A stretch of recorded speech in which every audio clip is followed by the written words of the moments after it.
probably when I was my freshman year, I think. Probably my freshman year, seeing him. I think he was like an assistant. He was getting the playbook down, under Coach Leach and all those guys. It's just crazy, man. All those guys head coaches now. Everybody that was under him. So, that's probably the first time I've seen him.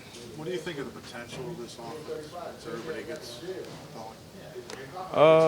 Like I say, you got a high ceiling, right? Being a new coach, but like I said, we day to day. I got all the confidence in the world in Cliff. So if I was here or not, it's just the offense that he has. So why after your first visit here did it take a while to see here? You didn't see what happened? You tell me. I'm just asking. Did you see what happened? Well, everybody here assumed it was kind of a financial thing. Oh, okay. Whatever you think, That's what I'm asking now. Were you getting anxious to find a team at any point? Not really. I was really just at home enjoying my family, working out at the same time. If they needed me and wanted me, they had my number. Michael, what about reconnecting with Jerry Sullivan? You started with him. Come again? You reconnecting with Jerry Sullivan. You broke in with him years ago with the Niners. Man, that was my rookie year, Jerry Sullivan. Technician, I still those moves he taught me and the technique he taught me, I still use to this day. So that guy is legendary. How much interest did you have from other teams? I'm an Arizona Cardinal right now, so I have a list to-do list on my wall, But right now I'm a Cardinal, so we ain't worried about none of the other teams. Being back in this division, you're going to reuse some old acquaintances, you guys like Sherman and Talib. How you looking forward to that? Each team is a team, I'm not looking at a jersey number, so like I said, I have a wall up, I have everything up on my wall, a to-do list, and we're going to go from there. So you're going to game plan against specific corners when you face them? That's what everybody do, right? Yeah, so we're going to play football. So you are going to see who's in that jersey then, right? No, it's a team, I know what you're trying to get to, but we're not going to go there. What do you make of some of the younger wide receivers on this team? Explosive, like a track team, and these boys can play. They're fast, quick, Cliff has mentioned that. Oh, sorry. Go ahead. Are you good? Cliff has mentioned that you can have more of a mentoring role in that room too. Have you started to take that on yet? I'm sure it's just your presence. Age been 11 years. You got Fitzgerald 16, I think, right? So that's just experience. That's something you just you really don't talk about. It just happened at the moment. In all those battles between the 49ers and Cardinals when you were in San Fran and you got to see Fitz up close, what did you appreciate about his game and what do you appreciate about his game? Me and Fitz had the same agent for years, Eugene Parker, God rest his soul. So we always was at events and functions together. I even came out to the softball one year. So, that's Larry Fitzgerald, What about his skill set that you like? It's Larry Fitzgerald. Yeah. Catch the ball.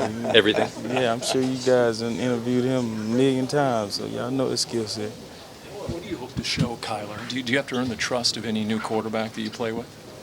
I played with so many, but this one right here is kind of special. We got an arm, got a knack for football, not to diss anybody else, but he got it, I'm just excited to get out there and work with those guys. And like I said, I'm at his disposal, another receiver, so I'm just going to do the best I can do. Did you watch him when he played? I was going to say, Larry says he has the ultimate exit button. You kind of played with a guy like that last year, right? What does that mean for a receiver when you got an ultra-mobile quarterback?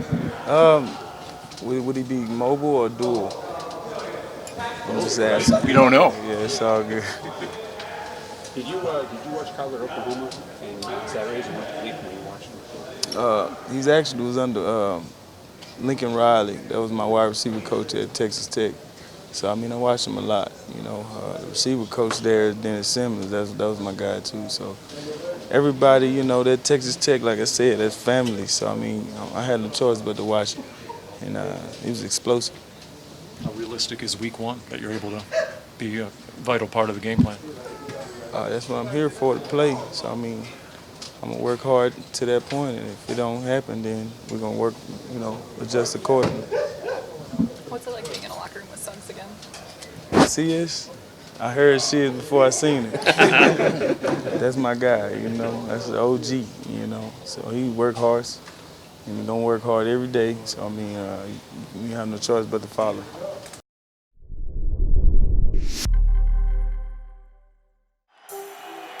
Here's first and goal from the 2. And Eckler stood up by Hicks, who ripped the ball out and recovers it. Hicks did it all on that play. You're the quarterback of this defense, so how did it feel to just set the tone, preseason game, get that forced fumble, and get things going here? Yeah, felt good. The thought process and the mindset of defense is always, as long as you have a blade of grass to defend, you defend it. And you know, they were on the 2, and to be able to make that play, set the tone for kind of the year and understand who we're going to be, get that mentality rolling, it felt good. You were a premier free agent signing this offseason for the Cardinals. Why did this feel like the best fit and choice for you? I talked to Coach Joseph, first and foremost, understanding how I was going to be utilized, understanding my role in the defense. You know, he wanted me to be the guy that ran it. And so, you know, that was a huge part of my decision. I take a lot of pride in that. I love being that guy, getting everybody lined up, having that responsibility on my shoulders. You talking about taking a lot of ownership and playing kind of the chess match within the game. You like to make the checks and call the plays. Has that just come with experience for you? Is that something you've always kind of just relished in? Left. I've always liked that part of the game. Stress. You know, even in college, you know, I've always had that role to make sure everybody was lined up, understanding the concept of the D, how the offense is trying to attack us. Stack up. My understanding of the game now is so much further It takes time. than it was. Exactly. Yeah. I can see more clearly now that I'm prepared for that role, if that makes sense. Yeah. You know, I'm ready to step into that. My understanding of defense, of offense is a lot higher. Dennis Gardeck called you the cheat code out there on the field. What is that like for you, just being able to kind of mentor and push guys along in their young career? Right there, huh? Right there. Beat him there. I've been the dentist before. You know, I've been the guy that's looked up to the vets and tried to pick the brain and understand how they think and understand, you know, what's going on in their mind. And so for me to take all the information that I've learned from other guys and from coaches and be able to pour it into other people it's rewarding. So you're the cheat code. You also have to be the mind reader out there for Vance Joseph. Yeah. How is that relationship growing? A lot of it is understanding how he calls games. So it's still evolving. I'm picking his brain some and trying to see, you know, in certain situations, what he's thinking. It's going to continue to grow. The more games we play, the more, you know, we're around each other. How do you feel just as a whole this defense is gelling? I think it's been really good. Guys are bought in. Guys are gelling. Guys are, you know, we're continuing to build. It's nowhere where we want it to be, but I think where we are is a really good place. You know, each week, every day, you're trying to get better. And that's really the focus on every practice. As long as we do that, you know, we're never a finished product. It's always continuing to mold. It's always continuing to grow. And that's the focus.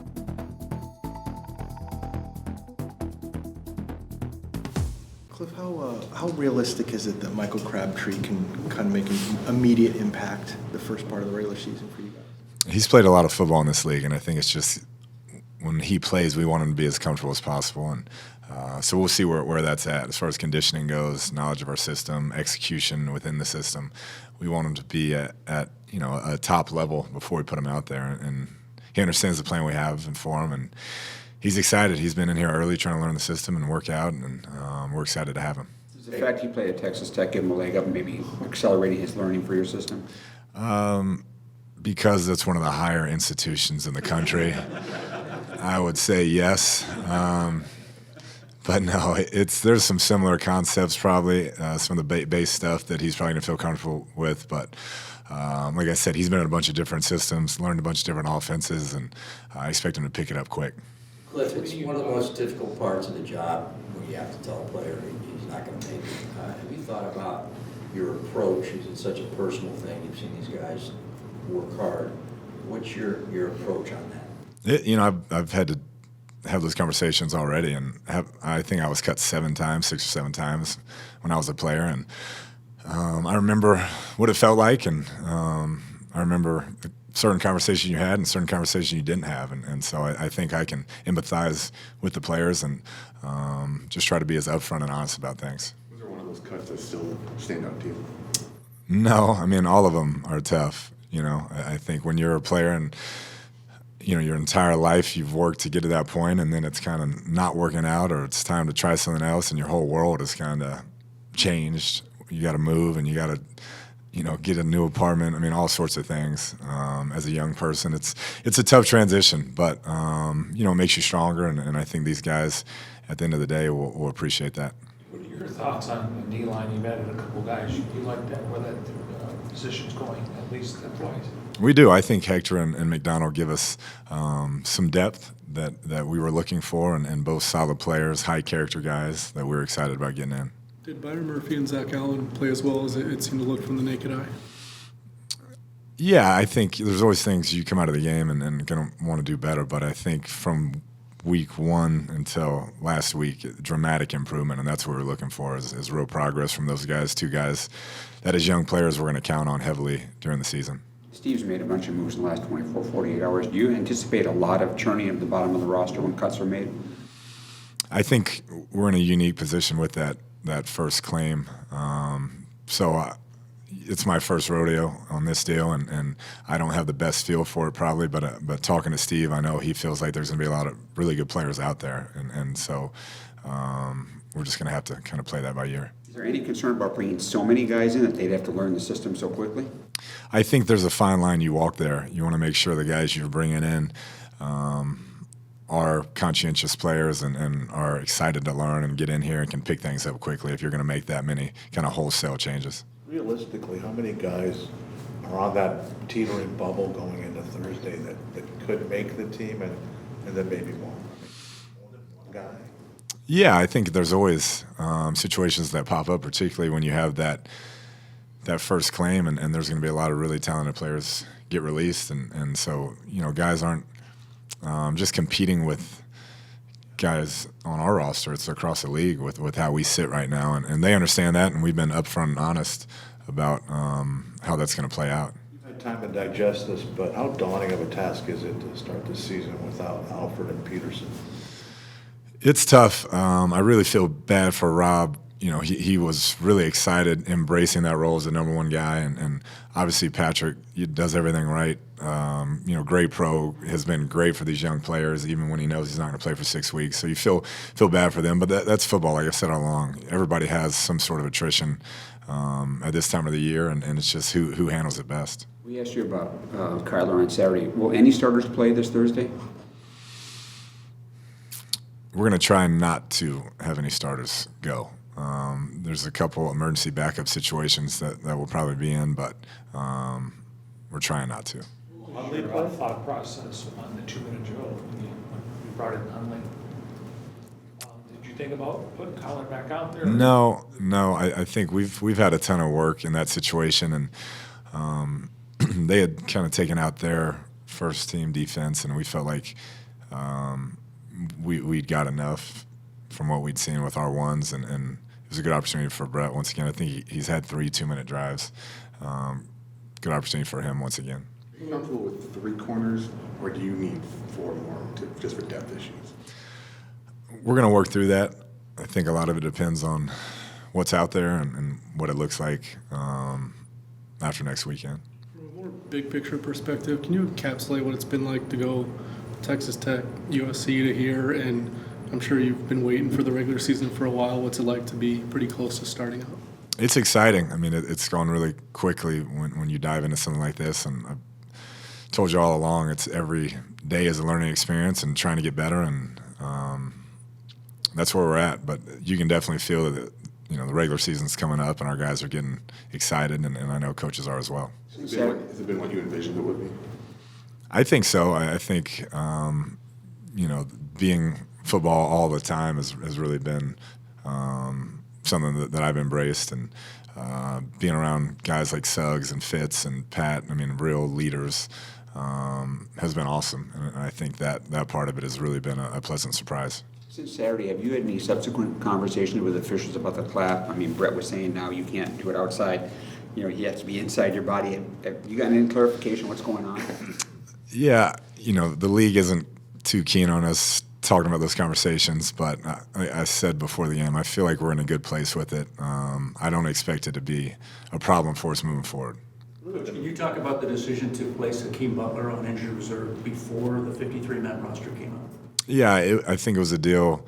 Obviously had the hand injury, and we want to be able to develop him. It's unfortunate he won't be able to practice with us, but we still see a lot of talent there, and wanted to go ahead and get that done. In your career, just around football in general, have you seen a difference between quarterbacks who are the number one picks and guys who aren't the number one picks in terms of quarterbacks? A lot of times those number one picks are complete freak shows. Like Carson Palmer comes to mind. That guy is everything you'd ever want in a player: size, smart, huge. And so I think sometimes there's some sort of crazy trait that those guys possess, huge arms, something like that. But quarterback is so much about the right situation at the right time and having good players around you and work ethic and all sorts of things go into it. And so sometimes those number one picks get put into tough situations, and other guys who don't go number one may get in a more favorable situation. And so the beauty of it is once you get here, everybody starts over at zero. What kind of dimensions does T.J. Logan bring to your both special teams and in the backfield? Really explosive. I think anytime you watch him run, he hits the hole and he shoots through there, and you can tell there's a difference in speed when he's on that field. And so he's a guy that we want to keep developing. Do you think Hassan's going to be ready for the regular season opener? Have you gotten an update on his condition yet? We're working through it. The best I can give you is it's going to be close. Not sure if he'll be 100%, and we won't put him out there until he is. How did Joe Walker look? Joe Walker played well. It was good to have him back. He brings a lot of juice between him and Jordan. It's a high football IQ out there when they're playing together, and they can solve problems really well together, and that was encouraging to see. He was amazed at Chase Edmonds' tightrope along the sidelines there for 10 yards as we were. Yeah, I kept waiting for the ref to walk backwards, and he kept going forward. I was like, there's no way he stayed in. And you watched it on tape. It was impressive. It was a heck of a play, a big play in that situation. And he's a guy that just keeps making plays, and he's an impact player for us right now in a couple of different ways. Talking about being around guys like Larry and Terrell, what's the biggest difference for you being around adults, grown men, compared to college kids? Yeah, you don't get nearly as many late-night texts about certain issues on the weekends and missed classes and missed meals. And it's football, like I said. These are professionals. These guys are here for a reason, particularly those pros that have played 15, 16, 17 years. You have to be an exceptional player and an exceptional person to pull that off. And so that's been awesome. You expect Hundley to play Thursday? I do. Hundley will start the game for us, and I don't see him going too deep into it, but we want to get him going early. Are you planning on keeping quarterback on the practice squad? We have not figured that out just yet. We're going to see how these guys play on Thursday, and that final decision has not been made yet. Do you want to see AQ or Mason trying to figure that out still, or will they not play? I don't expect either one to play. So we'll sit down and evaluate everything after this weekend and where we're at, and name a starter next week.